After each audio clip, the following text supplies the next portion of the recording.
Chiron, you're saying that just because you subscribe doesn't mean that you support me? Wow. I'm offended. I'm so offended. Crappy, are you ready to take me to the next game? Because I'm so angry. I'm just, let's surf over and see who the next GM... You know what? I'm so angry that we're going to give out a Jeff game. Jeff, come in here. We need pain and suffering, and you're the only one who can give that out right now. Come on. Assuage, fix. Just take care of my anger issues, okay, Jeff? Can you do that?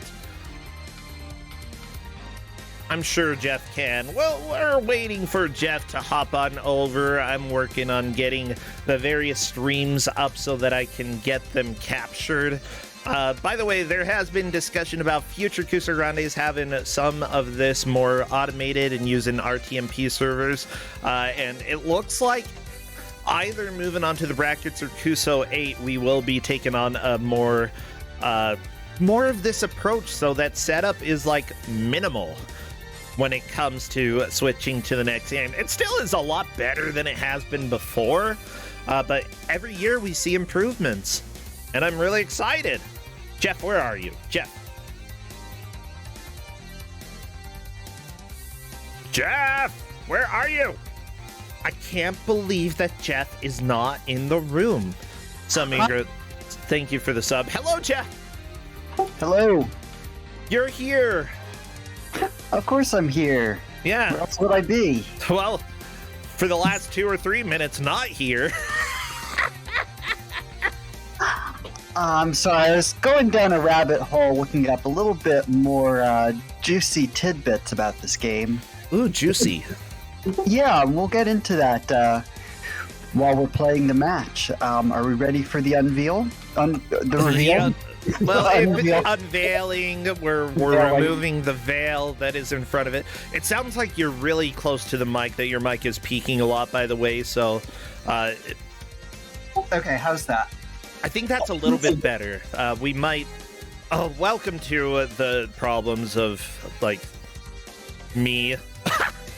The problems of me being like, I'm gonna be the picky boy. I'm gonna be picky here on stream. Yes, I just turned the gain down. That sounds really good. Yeah, that's much better. Perfect. Go ahead and release the Kraken. Right. Today we have Jánošík, which is a Polish ZX Spectrum game. Okay, this is about what we could have hoped for. Yes, Polish ZX Spectrum. Okay. From 2013, this was created for a demo scene competition known as Vapniak in 2013, and this won first place. So, you know, it's good. We're getting an award-winning game here, everybody. And apparently we're also getting Metal or Magnet Man repeated on my playlist like 5 times. Magnet Man, are you trying to be the new Quick Man? Well, I will not let you. Yeah, that's right. We're going to this instead. Take that, Magnet Man. Huh. But yeah, I haven't heard of this personally. I know nothing about this game other than this looks like it's going to be fun. It'll be fun for us. And music's really good. And I'll talk a little bit more about the music when we get into the game. Okay, music is supposed to be really good in this. You said it's how do you pronounce this? Jánošík? You got it. Holy crap, I learned. I'm learning how to say things. Oh, everybody, welcome to Education Moment with Brosensera. Apparently in Polish, is it Dutch? What's the name of the language? Polish? This is Polish, yes. Okay, in Polish, you pronounce the J like a Y, and then the S like an SH, and then the K like a K. You got it. Cool. I'm sure that it is consistent and never changes ever. I mean, it's better than English. Oh my gosh, English is a nightmare. Everybody, if you've never had to learn another language, then you haven't lived. Everybody should learn a new language at some point. Like, I feel like it's extremely helpful for personal growth. It can be very challenging, but that's part of the fun, in my opinion. You know, embrace the challenge. Do something that is difficult. Yeah, I speak Portuguese. I can read a lot of Spanish, but not... No. Most Spanish I can read. Like, if people talk to me in Spanish, I have to be like, whoa, slow down. Slow down, take your time. I don't understand everything that you're saying. Not only that, but if you use literally any slang when you're talking to me in Spanish, I'm gonna be lost. I'll be so confused. That's all you have to do for like somebody who learns language in a formal setting. Just use slang around them, and they'll have no idea what you're talking about. It's true, though. Well, I rarely have any idea what you're talking about, even in English. Oh my gosh, it's because I'm trying to set up and talk at the same time, Jeff. That's fair. I have a lot of difficulty multitasking. Okay, I turned up... I presume we don't have audio on this intro screen here because I don't hear it. Right. We'll get into music when we get into gameplay. Okay. I think... Here's the deal. I'm going to ask Maurice to play a little audio because if I don't, it's going to start up and we won't have any audio from... I know what happens, Jeff. As soon as whenever I don't ask somebody to play audio, they don't have audio. Well, we have Maurice doing audio. Yes, we do. Maurice, just play me some music, Maurice.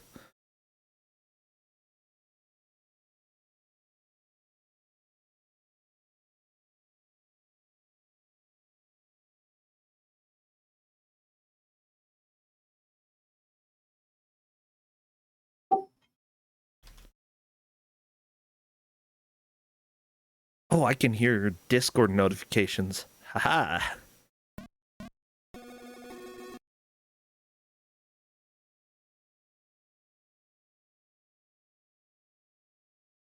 Yeah, I would say that I can hear it, and it's going to work, so... Justin dropping things over here. Nah, Justin's playing some Final Fantasy 14 and I think trying to get through some main story quest right now. We're both almost to Stormblood. Blood is boiling. My brain IBM. What the crap does that even mean? This game is by Rafael Miazga from 2013. This was written by him. It's a port from a game that had been made by other people for Amiga and DOS and Atari 8-bit. By the way, everybody is ready, so I'm going to go ahead and do a countdown, friends. I want you to spam all of your best Jánošík emotes if you have any.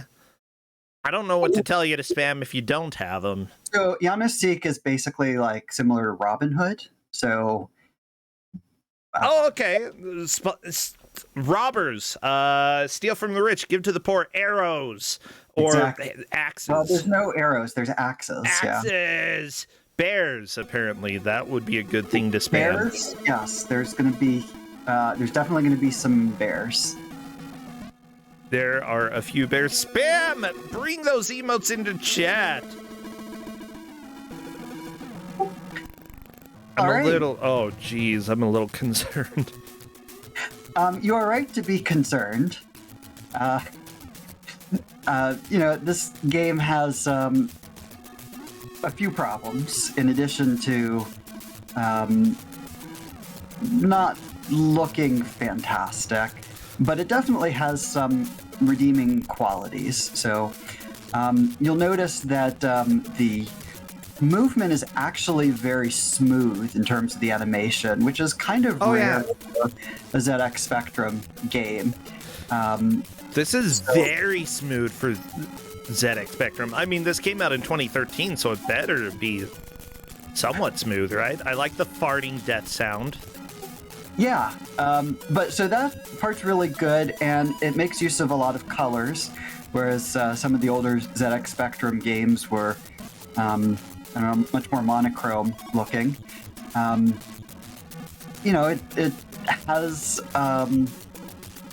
some variety in the enemies. So those are some positive things about it. Also, it was made by one person. Yeah. So, like I said, this is a port of some older games that had been commercially released many years prior. And so the source material wasn't very good to begin with. Okay. So I think part of the flaw of this game is that it's a port of a bad game. A port of the bad game. Gotcha. Yeah. And an amateur port. One thing I'll say that I really like about this game is the music. The developer did not write the music, but found it online. But I do want to talk a little bit about the musician who did write it, who's credited in this game as Alex Heather, which is a nickname, but his name is Alexei Titov. And he was part of a demo scene group called Power of Sound, which is a Russian group. And they actually wrote a lot of really good stuff, some of which was all ZX Spectrum based sounds, some of which is made it into some ZX Spectrum games, but they were largely just written for demo scene contests. So I'm going to put a link in chat to some of this person's other work. Okay. Yeah, feel free to go ahead and do that. By the way, Jánošík is an old sort of folklore character in Slavic history. He appeared in many novels, poems, and films, per what I'm seeing here. He may have been a real person as well. He was a highwayman, which, if you don't know, highwaymen were generally robbers, and essentially did what Robin Hood would do: steal from the rich, give to the poor. He definitely used more axes than arrows, which I can approve. You know, axes are kind of scary. They are. This is actually not an axe, though. It is similar to an axe. Okay.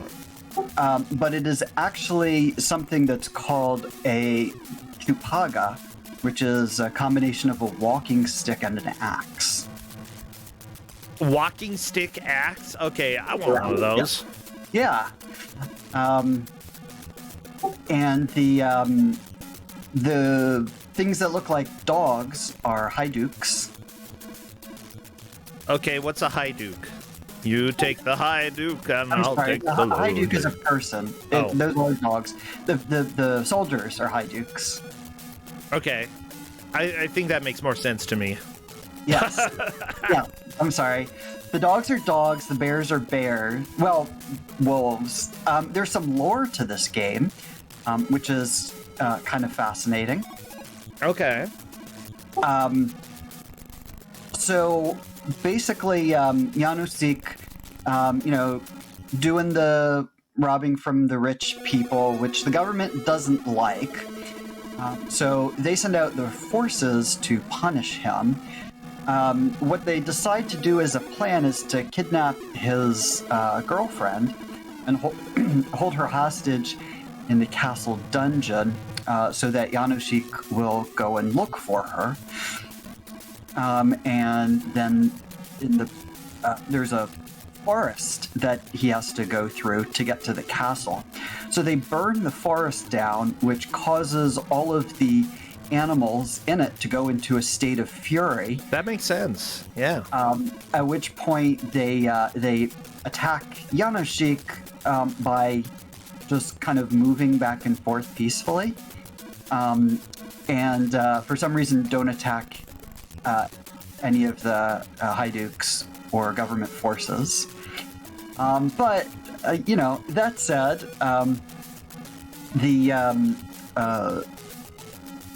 the battle goes from left to right until you reach your girlfriend, and you are instructed to wreak havoc upon the government soldiers.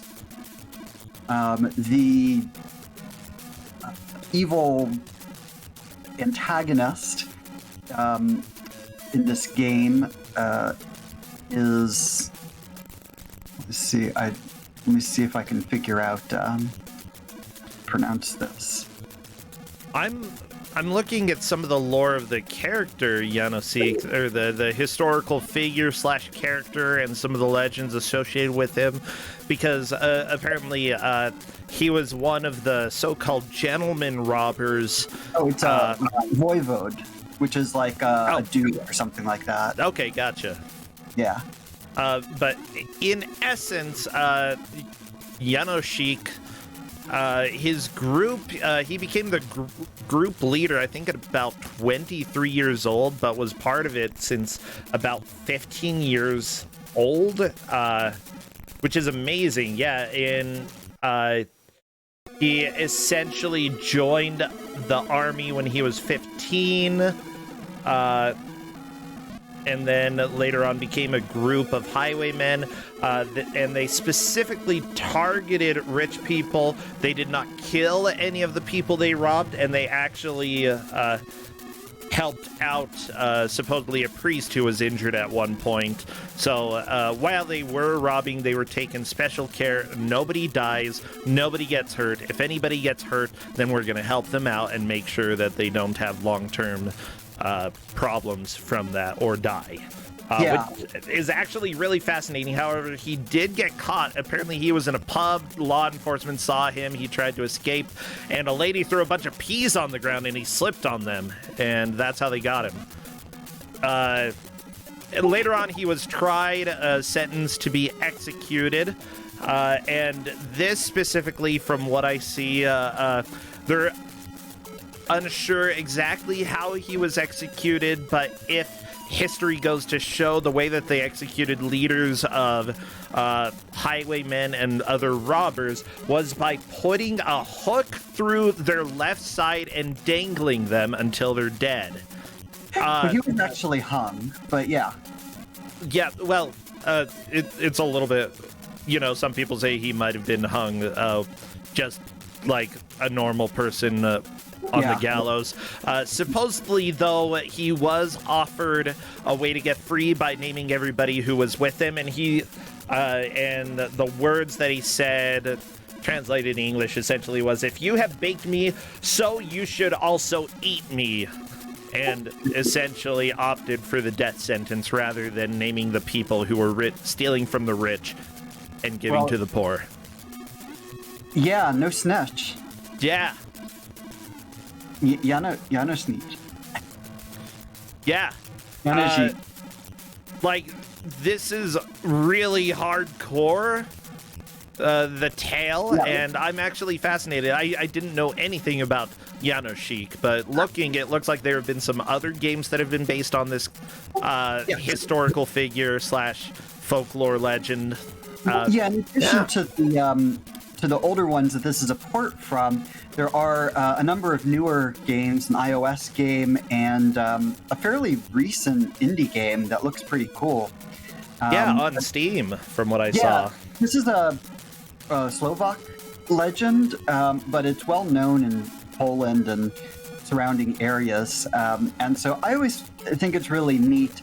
A lot of video games, you can learn about legends and local cultures that we're not familiar with in the United States for the most part. So that's one of the things I think is really cool about studying video games from other places. Yeah,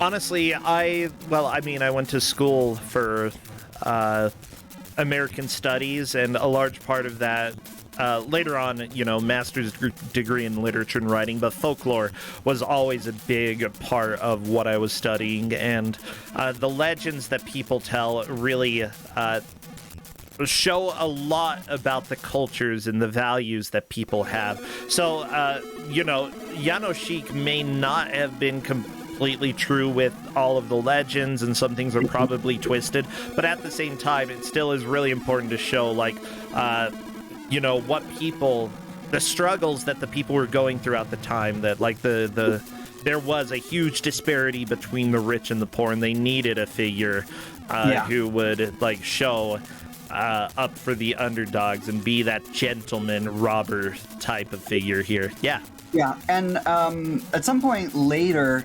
Jánošík was used as the name of a anti-Nazi group during an uprising. I think it was in Slovakia. Oh, that's awesome.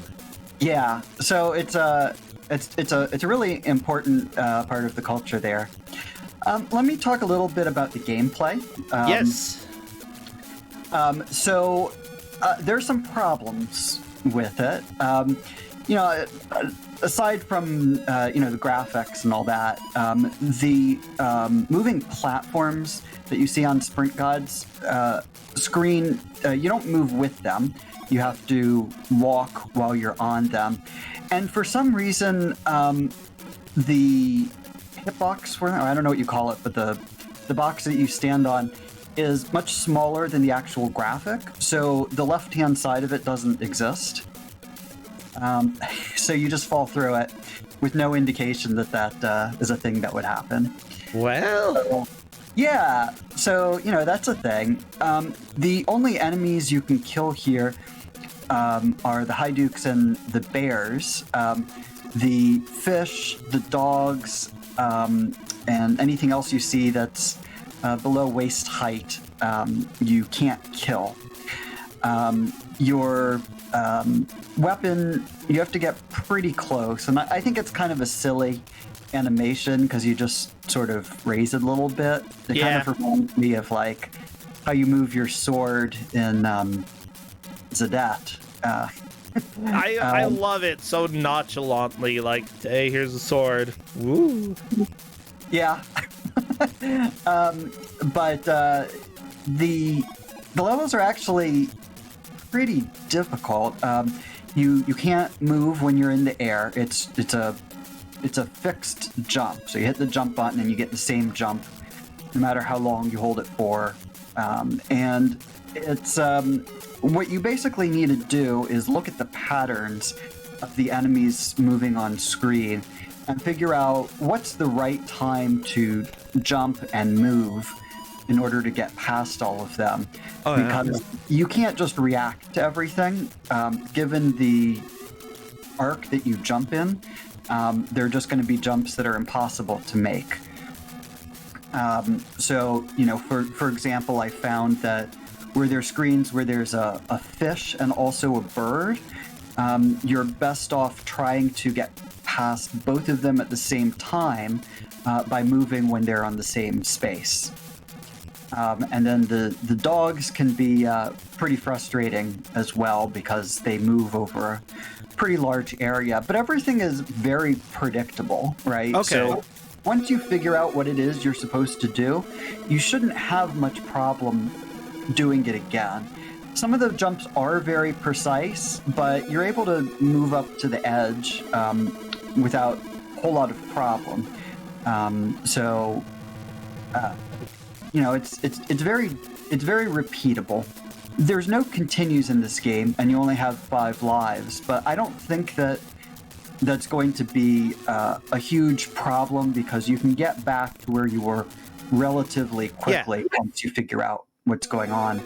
I haven't been paying too much attention to who's in which place yet because, unfortunately, a lot of the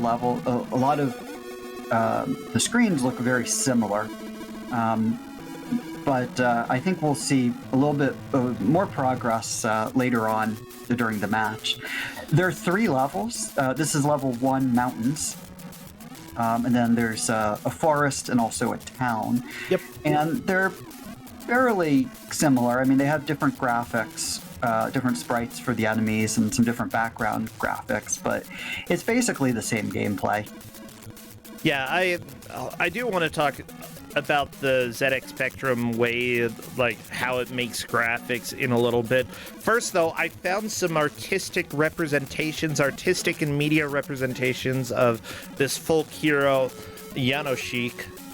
First up is a painting that was made by Peter Kupsik. I'm not sure how to say the name, but this looks like it's pretty hardcore. It looks really cool, the picture here. And then he's also been portrayed in a few different movies. Let me go ahead and show this. The hat is what really kills me. Okay, I feel like this hat is very impractical, but also kind of awesome, you know? So in the DOS and Amiga versions, he has a hat that looks very much like that. For some reason in the DOS version, it's green. Yeah, I know that the title screen in this game has this hat. Yeah, I mean, on this screen, it kind of looks more like a backwards baseball cap. I mean, I guess that's his hair, but, like, it doesn't have the really cool hat. Yeah, everybody needs a really cool hat. And let me see if I can find the picture here, okay? Sort by date, because that is going to be the easiest. Here is the title screen for the game. Same hat. I feel like you wouldn't be able to get away with a hat like that in modern days, but it still is pretty rockin'. Okay, imagine being like Robin Hood and that's your hat. That's what Jánošík is all about. There is, for some reason, a gun on that graphic, and yet there is no gun in the game. Yeah, considering the era, there could have been flintlock pistols, but yeah, in the game, you've just got an axe. Or, you know, an axe-like walking stick. I mean, dual purpose, you know? He's not really using it as a walking stick in this game. That's true. Chupaga is a sort of a type of axe, but it's might be called like a Polish walking stick. How do you spell that? Ciupaga. It's also called a shepherd's axe. Okay. But if you look at it, like other than the axe head, it looks like a walking stick and sort of a small axe head on it. Yeah, I imagine it would probably be used as a tool. If you're using it if it's a shepherd's axe, it makes sense. People out in the mountains, you know, having a tool that they can use that's not just to help them walk around without falling down the mountain. Yeah. Right, that makes sense. I don't really know that it makes sense to go around murdering powerful government troops with it, or bears. But, you know... Not bears. They're big bears. But let me tell you, if somebody comes and robs you and they have a sharp tool, it doesn't matter if it's like a pitchfork. If somebody is threatening you with a pitchfork, you probably shouldn't say no. You know, go ahead and give your money. You don't want a pitchfork into your gut or into your throat. Can you imagine that? Horrifying. But if you're on a mission to go defeat the government and kill several hundred government troops along the way, I would think that you would pick somewhat more lethal weapon, but you know, it works. Yeah. Well, I've seen some other pictures that show that he has a vest with like daggers attached to the vest. I imagine that he probably had more than this walking axe. But it is kind of consistent with, you know, the lore of not killing people, right? I mean, like, I guess they just sort of disappear here, so let's just say they go to sleep. And the bears...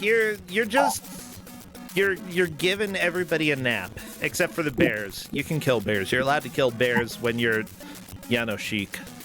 But for the most part, he actually doesn't kill anything, right? I mean, other than the Hydukes and the Bears, all of the other enemies in the game you just avoid. Yeah. I tend to pick games that are as non-violent as video games get. I'm not a big fan of things with guns.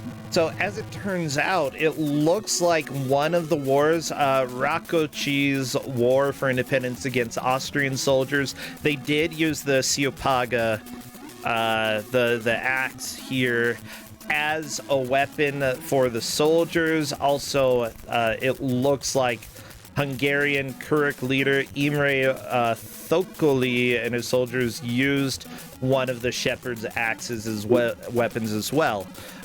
It simply put, when you don't have the money to arm everybody but you still want to fight, it's much easier to pick up the tools that are around you. That's fair. So they were used, yes, in certain war situations for sure. So Sprint God's on the screen with 3 dogs, which is a lot of dogs. None of which you can pet, because you die instantly if you try to pet them, which is really unfortunate. I'm not sure that these are good boys. I mean, I guess all dogs are good boys, but... they're fine. Yeah. They were scared. They're scared, and so they fight. That is actually in the lore, that they're scared and confused. Yeah. Because the forest was burnt down. Yeah, you've got to go and, like, help out. I mean, like, if it's between helping the nation or, like, just not hurting a dog, I think you gotta help. Like, they're scared. It's not their fault, but they're still trying to kill you. That's true. But fortunately, in this game, we're able to just avoid them by peacefully jumping over them. That's good. Yeah, I'm a big fan of that. I mean, pacifist routes are big in speed running from time to time. It depends, you know. They come and go. Sometimes you'll see Soten as pacifist as possible. Ninja Gaiden, there are some people who like to run pacifist, but I think it really depends on what the hype is, how people are feeling. Yeah, Sprint God just jumping over those doggos. I play pacifist in Super Animal Royale. Yeah, that is a... Most of the time, when you're playing a battle royale, like, the battle part is important. Yeah, but I don't like shooting animals. You've won though, haven't you? I've won quite a few times as pacifist. I think that's hilarious. I was on the pacifist leaderboard for a little bit. It's a... I don't really like battle royales. That's generally not my type of thing. I was just really excited that it was one that could win pacifist. The developers were not mindful of pacifist play as they increase the potency of the weapons in the games, which, you know, understandably, if everybody was a pacifist, the game wouldn't be very much fun. But I always did enjoy taunting my friends to come after me. And because some people were like, no, you're pacifist. I'm not gonna shoot at you. I'm like, no, the whole fun for me is that you're all attacking me and I run circles around you. Yeah, your job is just to not get shot. Their job is to try to shoot. Yes. Yeah, exactly. That makes sense to me. Okay, Spring God doing a good job of jumping onto the platform on this screen. Unfortunately, dude walking left and right is a bit of an annoyance here. Indeed. I don't know why, but there definitely were some games. Well, I was about to say of the era, but this is of the era of 2013. But there were like ZX Spectrum games, Atari 8-bit games, where you didn't have platforms that moved with you. So it's not an unheard of thing, you know. It's just not common. Yeah, it wasn't super common, but I do remember having it, you know, a number of times in Atari games. I don't know why, as of 2013, it wasn't something that was built into the game, but I think it was just a result of the fact that it's a port of the game, and that's how the That's how the original games played. Yeah, and the person making this, it's one person who's an amateur developer, using the tools that they have, trying to make something that just works. Honestly, the ZX Spectrum has a lot of limitations, which, including the colors here. Do you know how the colors work here? Because it looks like sprites are changing colors all the time as they move back and forth. I don't know why that happens. I know that it happens in practically every ZX Spectrum game I've seen. Yeah, it's more or less that when a screen is loaded, certain colors, there are only two colors that can be loaded in a specific area. Most of the time it's going to be black and another color there. So even if a sprite crosses in front of it, it has to inherit the color that is specifically for that space. That's why you see the sprites changing colors as you move from left to right, which honestly, it sort of gives its own little kind of aesthetic feel to it. I really like it. I actually think that making modern games that had that sort of style could be interesting. And, people would be like, this is a little bit weird, but kind of fun. Yeah. So Karozy is saying every 8x8 pixel field can only have two colors. I thought that it had to be a bigger square, but I guess 8x8 makes sense. That's why the grass on top of the sort of brick color can be that thin and have its own color. Okay, that makes sense. Yeah.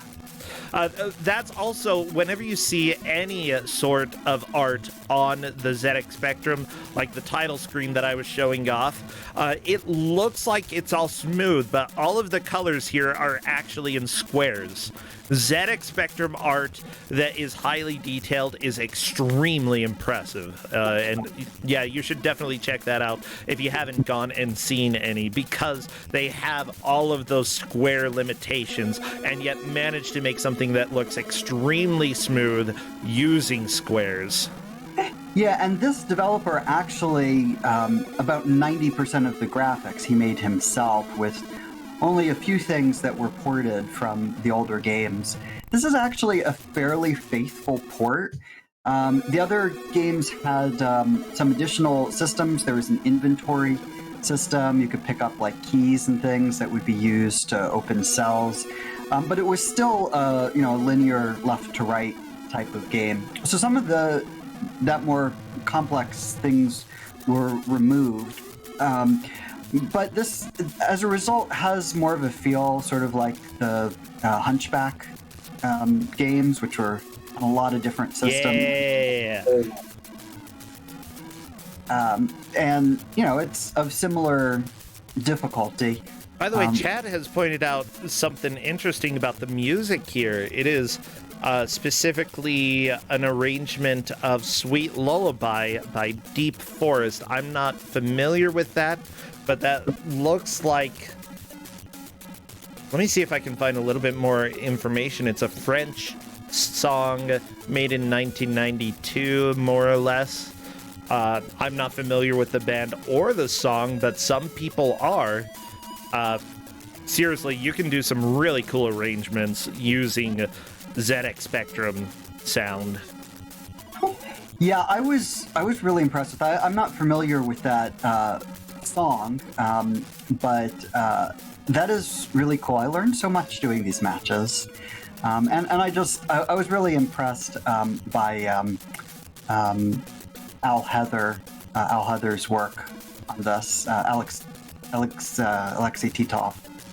And demo scenes had such great music. I mean, they generally tended towards like dance music sort of things. But like, they're very, I mean, it's just a really popular thing in Europe that I never saw the demo scene in the US quite reach the heights that it was in Europe in terms of like demo scene parties. And demo scene still exists very much as a thing in Europe. I mean, maybe there's demo scene parties somewhere in the US, but I mean, the closest thing that we have to that is like a game jam. Yeah. but those really only, focus on games, whereas the demo scene things would have, music, graphics. So, I was a big fan. I learned initially about the demo scene from the cracked pros that were in DOS games and things, because I was a collector of wares back in the day. So that was how I first learned about it. I didn't know anybody that was into demo scene in the US. I love that the person who made this made a version of Flappy Bird for the ZX Spectrum, which is awesome. Yes. Yeah. Some puzzle games, Maka Tetris, made a game called Necrospermia, so that's one. Pamela the Zombie Hunter, that looks beautiful. Honestly, I don't know too much about like the demo scene, and I feel like it's really cool to see what people did after essentially development for the ZX Spectrum had completely stopped on any professional level. Still, like, it still happens, the fan games and such made for the NES. There are always new games coming out. There's still always new games coming out for the ZX Spectrum and for pretty much any old computer or console out there. Heck, this guy, Rafal Miazga, made a game in December 2021 release called Sum It Up, which appears to be a puzzle game. Yeah, he does seem to be pretty prolific. And, it's really sort of, it's unfortunate. I think the source material that was chosen here because the original games just weren't that great. The Atari 8-bit had some limitations. And the Amiga version, looked nice, but and had some pretty decent music as well. The DOS version wasn't great and didn't have music. I can understand why somebody would be motivated to make a game because they were really interested in the legend, or they had fun playing those particular games. But this doesn't really show his skill as well, I think. Yeah, I don't think it's necessarily a bad thing. Make what you want to make. It might not turn out the best, but it's better to finish a project than to make it perfect, in my opinion. In some senses, probably about as good as a port of this game on the ZX Spectrum. Yeah, like, what are you going... You say that this isn't the best, based off of the source material, but if you're what if he liked the original game quite a bit and wanted to do something that was faithful? What is this faithful enough? Yeah, I mean, parts of the gameplay were taken out because of limitations on the ZX Spectrum. But beyond that, it is pretty faithful. Even the animations, which are like sort of, there's barely a walk cycle, that's actually pretty faithful to how it looks. So, it was really good in that respect. If you're going to pay homage to a game that's, you liked and you want it to be faithful, then, this is what you get. It's just unfortunate that, taking a game that wasn't great and then putting it on a system with more limitations,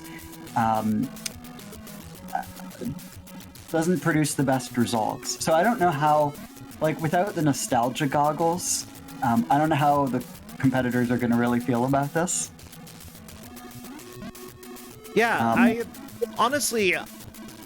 I feel like for ZX Spectrum platforming, this really isn't that bad. This is pretty good. I have seen a lot of uncontrollable games for the ZX Spectrum, and this is playable. Yeah, you got to pay attention to the platform sometimes, but everything is recognizable. It's very easy to make graphics that are almost incomprehensible for the ZX Spectrum just because of the color limitations, but everything here works visually for me. The attack could have been a little bit bigger, and maybe there could have been a little bit of a speedier action, but at the same time, the sprites move extremely smoothly in this game. Like, I feel like I'm pretty content with what this game is for all of the limitations that the ZX Spectrum has. It's a really good ZX Spectrum game, for what it is. I agree with that. Actually, I have to ask. Are jumps committed? Yes. Well, okay, never mind. I'm going to take back what I said then, because you never have to have Castlevania jumps, okay? Never mind. This is the worst game that has ever been made. The jumps are bad. Then there's the issue with the platforms, and you can very easily get yourself into situations where you can't get out of them. So it's got some issues. Yeah, but that's what makes it Kuso, right? Yeah. And, honestly, I like celebrating things that have flaws, and that's good. I really, would hesitate to call this a bad game. It's just like Kusoge in the more traditional sense of the word, a little bit silly, janky, but fun. I think that the bear animations are absolutely adorable, like the bear graphics, even though they're not great drawings. But they the wolf as well. Like the wolf is kind of hideous, but also cute. Yes. The fish. I love how they don't have any actual animations. They just flip vertically when they get to the top. Yeah. I find that all very endearing. By the way, I was talking about title screens earlier, and the complications, the amount of detail that you can do with the very limited colors, and the way that ZX Spectrum colors work, in that you have to have squares of two colors. Later on, this developer in 2020 did a port of Rygar to the ZX Spectrum, and look at this title screen. It's amazing. All of the detail with these limited color palettes. Wow. Yeah, that's amazing. It's beautiful. Being able to do a conversion over to there. Sure, it may have been using graphics that had already been used for Rygar. I'm not completely sure what graphics existed for other platforms, but converting it to a ZX Spectrum color palette with the limitations and making it look this good, seriously. Yeah, and there's something I've heard from a lot of artists that they really enjoy working with the limitations of sometimes limitations of pixel art or limited palettes. I know somebody that is a professional artist, but he loves doing things in kid pics. Yeah, I know that guy. I actually have a mouse pad right now that I use here. The full keyboard mouse pad is made by that artist. Yeah. Yeah. So I'm really impressed, and I can definitely see how the limitations, make you creative, or they give you, kind of force you to think in new ways about your art. Yeah, honestly, I think that some people, really thrive when they have the best equipment, but then other people really thrive when they're giving limitations, because when you have limitations, you have fewer things that you have to think about. You're like, this is what I've got. Let's try to figure out what we can do with it. And you can make some really fantastic art using the limitations that you have. Yes. But yeah, that Rygar title screen is really amazing. And if you ever browse some demo scene sites, demozoo.org is a popular one, you can see where, not for games, but people just making art for ZX Spectrum and other old systems. What they can do these days is amazing. Yeah. And honestly, people who made good graphics for old computers were magicians. I swear. Yes. Yeah. Now we have even better tools. Like you can use a PC to make your ZX Spectrum graphics, right? I like that Sprint God basically refuses to kill the wolves. Well, you can't kill the wolves. Oh, you can't? No, you can't kill the wolves or the birds or the fish. Are they just too short? Like the They're wolves? too short. Yeah. Oh. What about the goat? You can't kill the goat. Okay. You can kill bears and hydukes. What if the wolves are higher, like on a higher plane than you? Can you like kill them then? Nope. Oh, they're They just don't invincible. Yeah, they don't have hitboxes. Okay. And frankly, like wolves that are invincible is kind of terrifying. Yeah, I mean, I play Wolf Quest. I'm really glad that the wolves aren't invincible. That's true, because you murder puppies. Yeah, speaking of that, I'm going to be playing that on Big Bad Game-a-thon next Sunday. Yeah, Wolf Quest is going to be the second to last game. I'm definitely going to be doing a standard run of that because I love to, and there will probably be some other shenanigans attached, which I don't want to talk about too much right now. I'm a big fan of shenanigans. Yeah. You have planned. But it looks like so far, I think Sprint God is in the lead, but both he and Marcy have made it to level 2. Or Maurice. I'm sorry, Maurice. The SY at the end confused me. Yeah, it's like Maurice from Beauty and the Beast. Ah, okay. Yeah, at least that's the way that I think. You know who Maurice is, right? Yeah. I watched Beauty and the Beast. Who is Maurice? Isn't Maurice one of the friends of the wait. Maurice is Belle's father. Oh, okay, that's not at all the person I was thinking who it was. In fact, yeah, one of the things that I remember a lot, Gaston, considering how he can get Belle, he's like, crazy old Maurice, eh?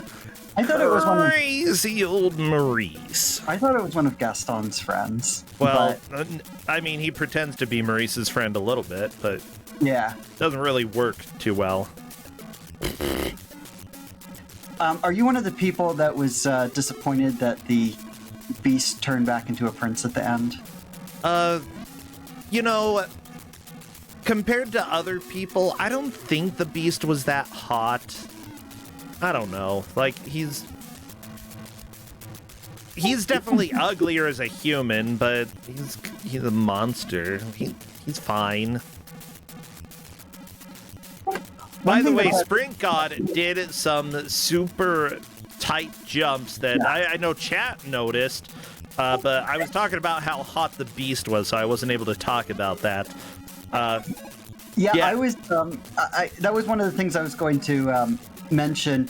You can actually, as long as you touch the edge of the screen, move to the next level, even where it looks like you're about to die by touching. Sprint God was just about to die by touching an enemy. There is surprisingly a long play of this game, and in some screens they do that. Yeah, I have to ask, is Sprint God currently in the lead, or is Maurice in the lead? Like, both of them are doing specifically well, particularly well. Considering this is a 10-point match, I'm not too surprised that some people are really learning how to play this game. Yes. Given that it was that there are no continues, I wasn't sure how far people were going to get into the game. I certainly don't expect anybody to finish it, but I thought it was a good 10-point round because it is a very fun game. Sprint God just jumped into the back of a bear. You'd think that the back wouldn't kill you, like, I don't know. That seems to be one of the safer areas of a bear, but I guess an entire bear is dangerous, you know? Yeah, I mean, it's generally uncomfortable to ride bareback. Oh my gosh. Actually, I have to ask, because Spring God, starting back into this, do you start at the beginning of a new level? Oh, I guess there might be continues in that sense. I think that, yes, if you make it to the next level, you are able to continue from that. So, Spring God does have a definite, mark of progress making it to the second area here. Yeah, I was just thinking, you go back, when you die, you don't get to, there are no midway points or anything like that. Oh, yeah. No mid-level checkpoints. No mid-level checkpoints. And honestly, I'm surprised people made it to level 2. So I was expecting that there wouldn't be, that continues wouldn't even be a thing. Shout outs to Dullwolf for testing this for me, who was just absolutely insistent to beat level 1, as painful as it was. I feel like this is a game that, I can understand the frustrations here with the committed jumps, but at the same time, one good thing to think about when you're racing a game like this is that when you have limitations for the way that jumps work, it becomes more of a calculation than anything else. You have to calculate how to get past areas, and because of that, that you can get past every area. It's just what is going to be the right order of operations, and when it becomes more almost mathematical than trying to react to things, it tends to take a lot of pressure off of me personally. Yeah, I like that in games where it's not based so much on your reaction time as it is just sort of planning out how you're going to do the screen. And that means it might be good for some speedruns. In some cases, yeah. But it's pretty clear that Spring God is in the lead from what chat has said.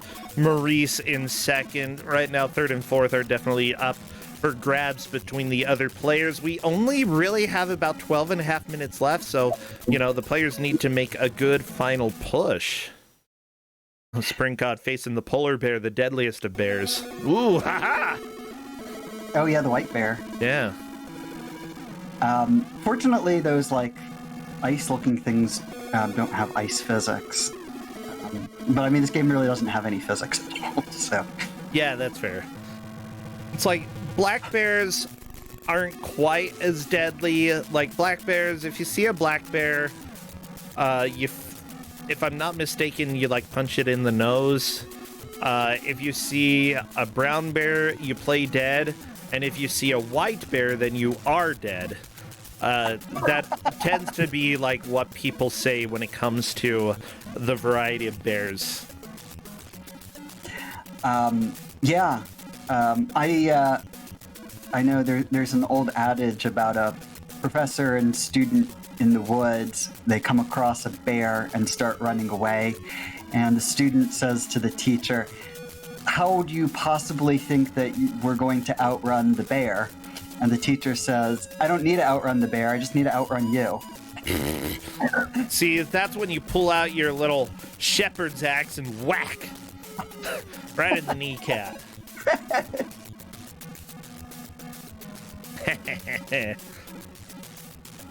Never play dead with bears? Well, I mean...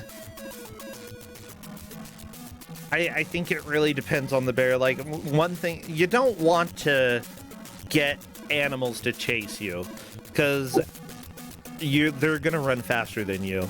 Guess what? You don't live in the forest, they do. If you're running down a concrete street, you might have more of an advantage, but if you're running through the woods, you're gonna twist your ankle, you're gonna trip over something, and they're always faster. Don't run. I feel like I could outrun Smokey the Bear, though. He doesn't look like he moves very fast. Have you seen him run? He's also 80 years old.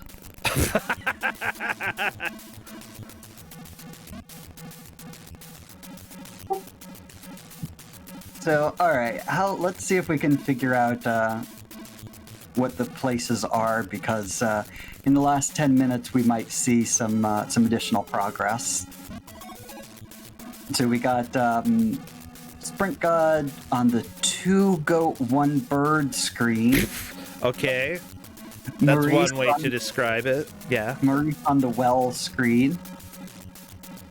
Now, what matters is the player's best attempt at getting through the game. Right. It doesn't matter if they get a game over, as long as they set the high water mark. That's what matters. And Maurice, I think, is starting to get close to where Sprint God has made it. I'm not 100% sure, though. Oh, jumped into the fish. Maurice, death by fish. Oh, that's always difficult. They are apparently deadly fish who were upset that the forest was burned down for some reason. I think arguably they could be piranhas. Maybe those are deadly. I'm also really impressed with the ability of the fish to jump through the bridge. Sprint God did ask, by the way, about like 13 minutes earlier if, quote-unquote, this is allowed. I don't know what that was. This being continues, or? I mean, I assume so. I think that... I haven't seen anything illegal happening, so... Yes. I assume it was the level select, because I had said there aren't any continues, and I had been thinking about level select. Yeah, it looks like Maurice... I'd say that if you unlock a level...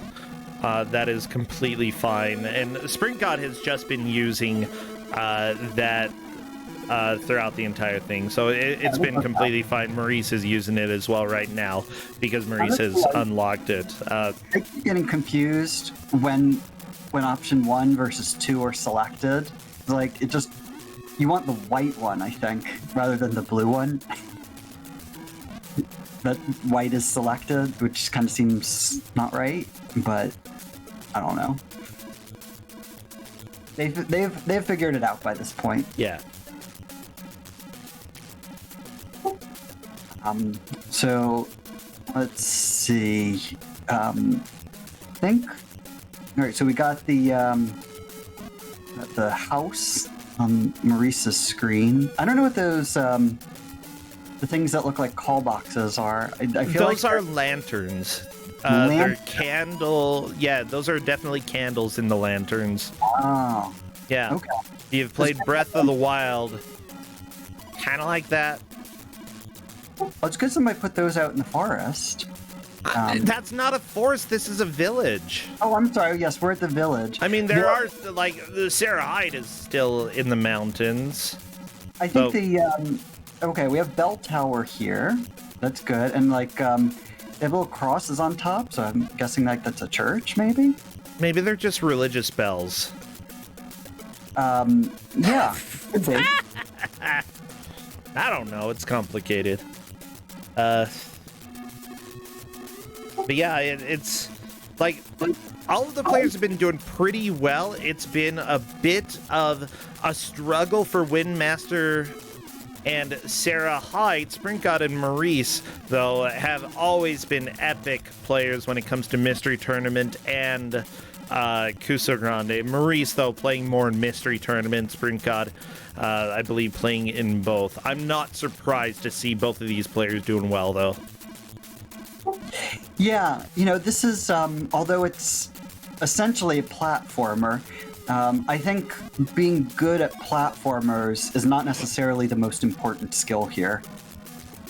No, it's not. I mean, what you've got with this game, each individual level, you do not have a timer. If things get out of sync because you've waited too long, you can go to the previous screen and enter again in order to reset the pattern. Really, it's just remembering the patterns that you want and making sure that if things get out of sync, you reset it so that you don't accidentally, you don't want to rush, don't improvise, calculate. Yes, exactly. And then it makes it, good for a race because you can get back up to where you were pretty quickly once you know what you want to do on each screen. Yep. Maurice onto this next screen with Bird, Ram, Daggerman. And Sprint God has made it to the house, I think, which is a little bit further. I mean, as a rough benchmark, I think you have to kill essentially all of the enemies on each screen. So the score is going to be a rough benchmark as to where they are. I think you're pretty much right. Yeah, you're not going to be able to jump over the boys. But then again, you could, like, kill an enemy, die, and it would, like, put the score up a little bit. Or kill an enemy, go back to the previous screen and enter again. Yeah. But yeah, I believe that Sprint God is at the highest point in the match. Mm-hmm.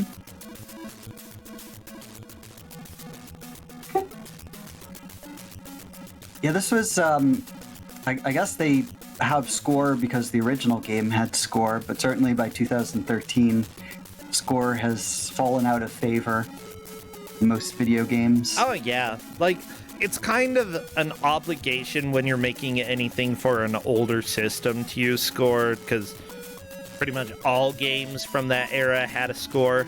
I feel like there are certain cases these days where a score makes sense. Yeah. Oh my gosh. Sorry, I'm doing a little bit of setup for the next match as well. Because of that, I can't talk too extensively about what's happening here. I actually feel like we're at the... Oh, both of the players are on the same screen, both Maurice and Sprint God. Sprint God has made it here first. Maurice second.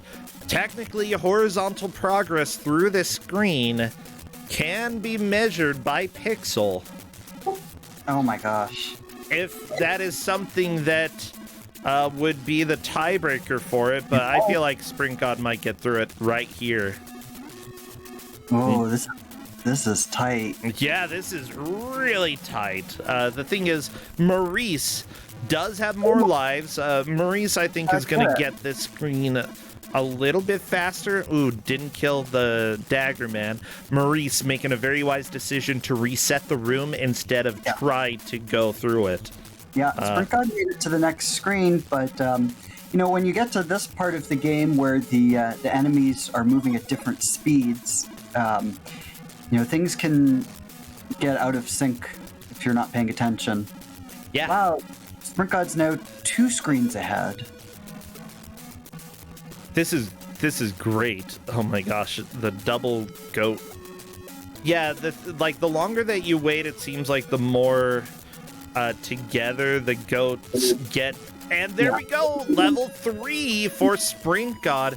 Maurice could still maybe make it there. Oh, the bird to the face. Oh. That's okay. This is a nice castle. I like it. I have never seen level 3, so this is really exciting. Oh, look at that. Different colors. I love it. I love the fuchsia. Like, yeah, maybe it's a little too much fuchsia. But it's a castle. Castles are fuchsia. Maurice, if Maurice can get through with these next 2 lives, then Maurice could possibly make a push for first. This seems unlikely. Maurice has to do this, like, right now, this attempt. Like, it's only 2 screens. 2 screens, and Maurice is caught up with Sprint God, essentially. I think of 3rd and 4th, Windmaster's in 3rd, but I'm not positive. Okay, here we go. Second to last screen here. Just gotta kill Dagger Man and get the goats lined up right. You might... Maurice is through! Can you get more progress than Sprint God in 15 seconds? That is my question here. Oh. Well, probably not. Probably not. Probably not. But this is the point where you YOLO. Yeah, you have to, you go and you YOLO, and there we go. There's the hour. Maurice honestly almost had the comeback, but Sprint God just barely had a little bit more progress. They both ended on the same screen. That is insane. How did it get this close at the end? Because we have really good players here. Honestly, we do. It's not a surprise that it got this close. I love it. I love Kusog7ande for reasons. And yeah, simply put, this is one of the big reasons. Yeah, I'd say go ahead and let the players know how they did. I'll go ahead and work on getting things looking fine on my end, but we can go ahead and invite Sprint God to come and chat. I'll go ahead and ping Sprint God.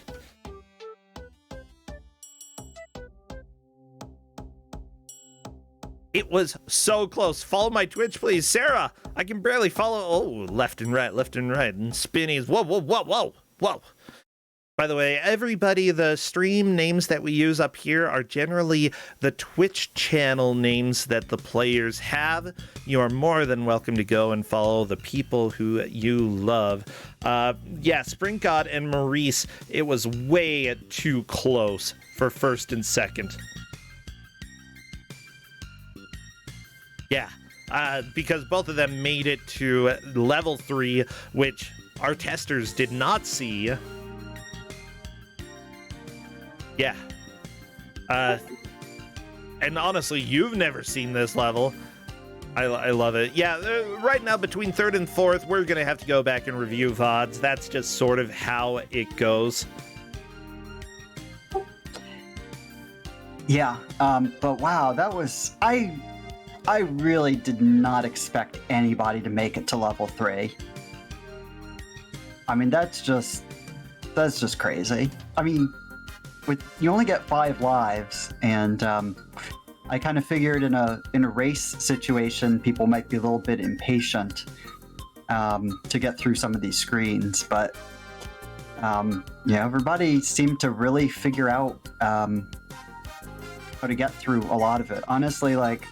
I couldn't, getting through level 1 is itself a pretty major accomplishment. It's hard.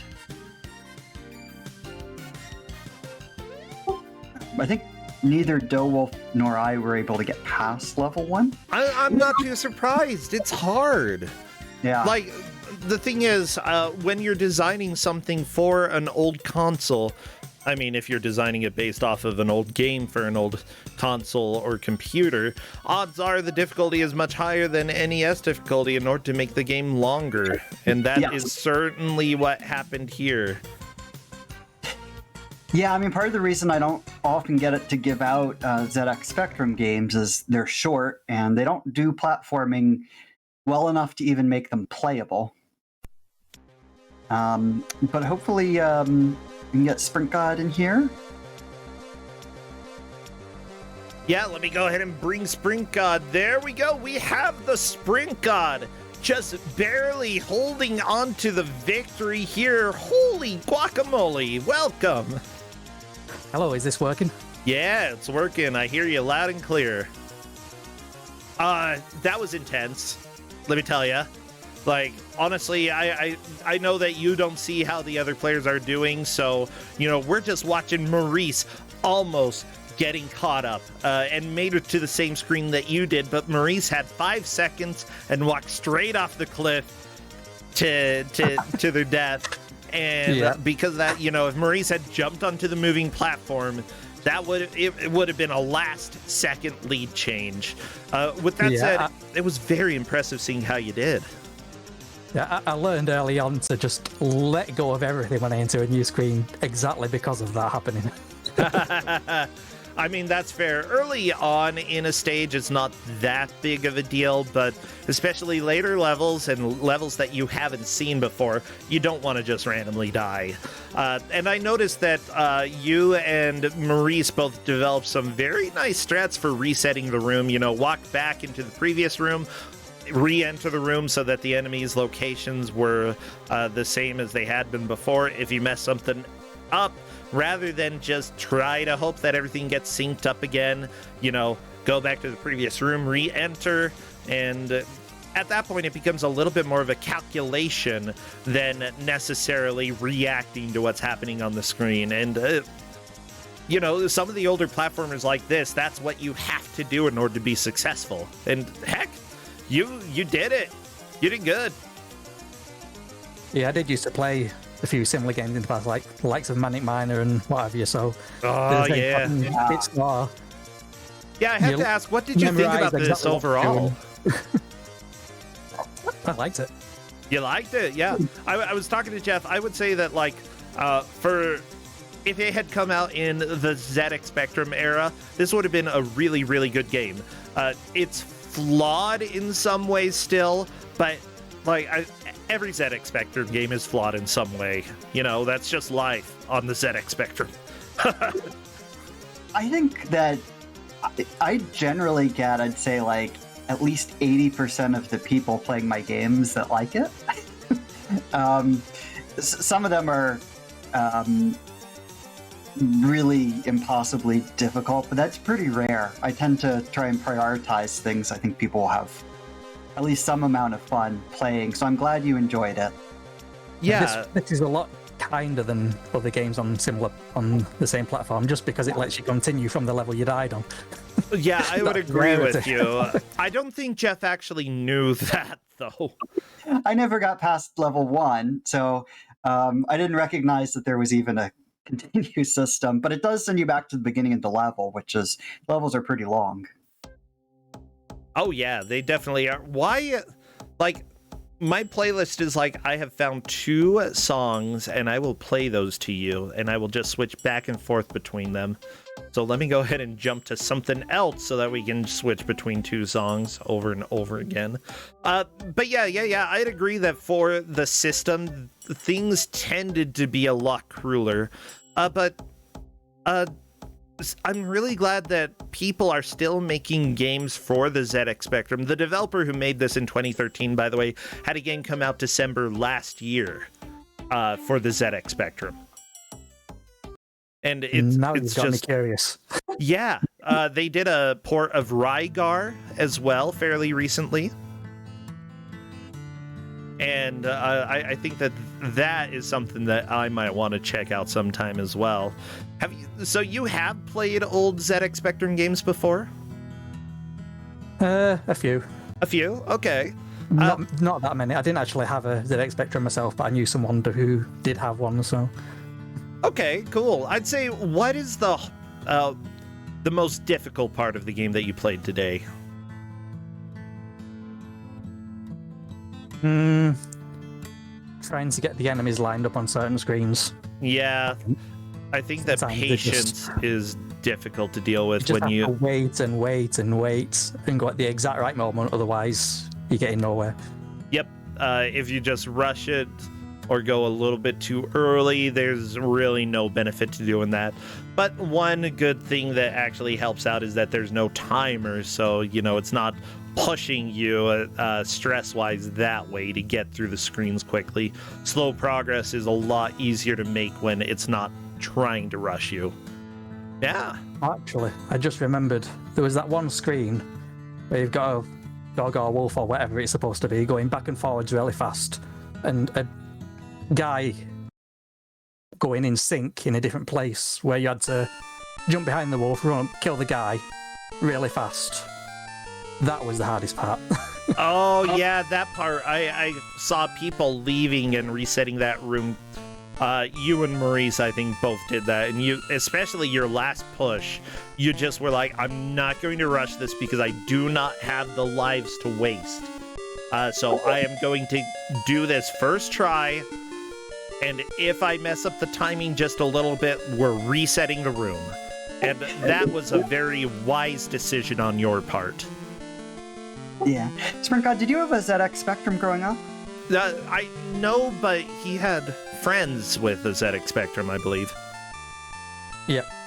Yeah. Oh, okay. So you were familiar with it. To Americans, it's kind of more exotic because we didn't really have those here. Yeah. Yeah, that makes sense. it's really cool to be able to see this here. And I really want to see more ZX Spectrum games. It takes a lot of time to go through various libraries, but there's so much gold that we just haven't explored. With that said, Spring God, are you playing in anything that people need to know about? I'm not streaming at the moment. Oh, okay. Playing offline games. So just basically when we make you stream, you come over and stream. I like that. Yeah, pretty much.